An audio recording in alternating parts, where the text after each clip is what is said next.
5 most indigenous ways of transporting your livestock. A lot of you might be going into livestock farming and you might be thinking, what is the most effective way that I can ever transport my livestock if I buy them from one place to another? In this video, I'm coming to share with you 5 indigenous ways of transporting your livestock. And then the last one that I will share with you is the most effective one. Number 1 that was used earlier was walking. In the olden days, when people buy livestock from one place and they are bringing it to another place, it's just through walking. People could move from a very far journey from northern region to the southern part of so from southern to southern region, from eastern to west. People walk with livestock. They can walk with 100 cows. They can walk with 100 sheep. They'll be eating on the road. They sleep on the road like that. Though that is also disadvantageous because it takes a long time for it to reach its destination. The livestock or the sheep, they may be tired. Number 3, some of them might die on the way. Number 4, they might suffer challenges of food and water. So that's the biggest challenge there. So that means of transportation is very indigenous, and that has been what our great grandfathers were using, and it's actually not advisable for you to use it now. That's number 2 is using bikes. Now, when you go and buy smaller animals and the distance is not so long, you could use bike. A lot of people, when we deliver the sheep to them in Accra and then they go to pick it up, they just take a motorbike.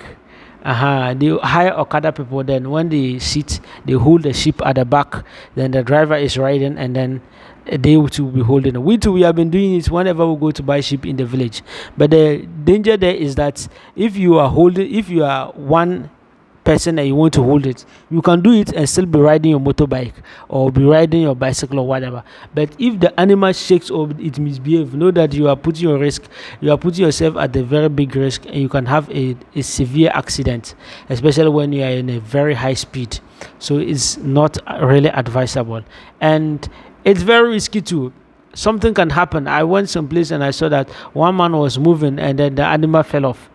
He was riding speed. He fell off, or I don't know, but he was very hurt. He himself was very hurt, and then the animal was also lying somewhere. The animal was hurt. This is actually not a very good way and ethical way of transporting your livestock, even though we're doing it in the village. But I wouldn't advise you to do it as a commercial livestock farmer. Number 3 is on top of cars.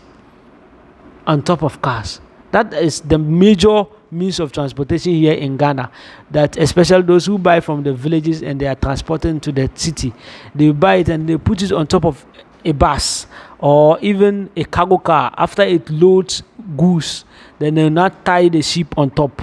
That, or if it is a bus, people will be inside a bus, then they will tie the sheep on top. That is another means of transportation.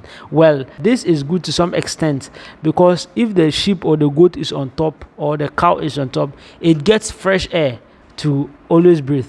But that also has a lot of risk, because when we usually go to the typical villages to go and buy, and we put the sheep on top, every 1 or 2 hours we have to climb to the top there and then go and ensure that they are doing well.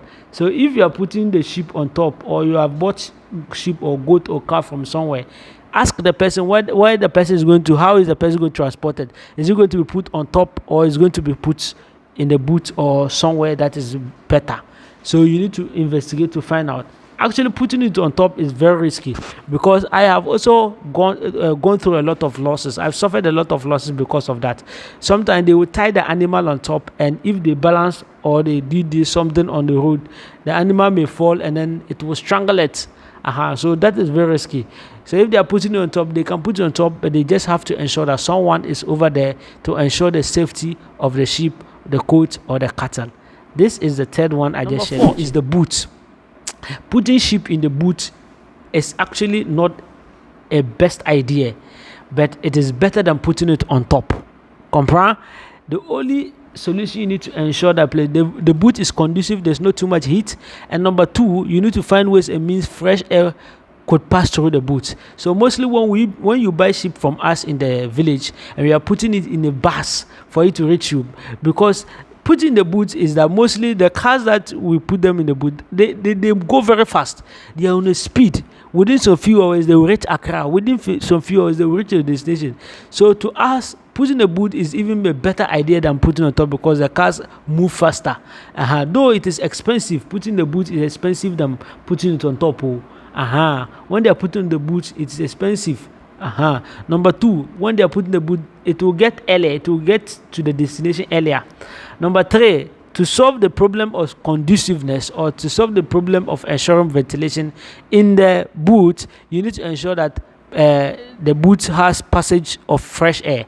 Sometimes when we put in the boot, we get empty bottles, so that they will put at the mouth of the boot. So they will close the boot, but there will be fresh air that will be passing through.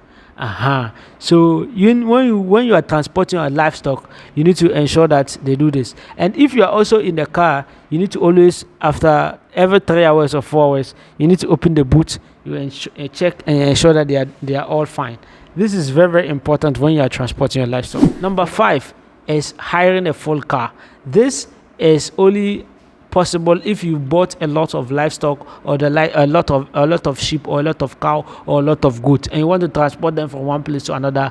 Instead of going to put plenty on top of a car, or plenty in the boot or something like that, it will be advisable that you actually get a full car. You rent a car that will transport them. You can rent a bus.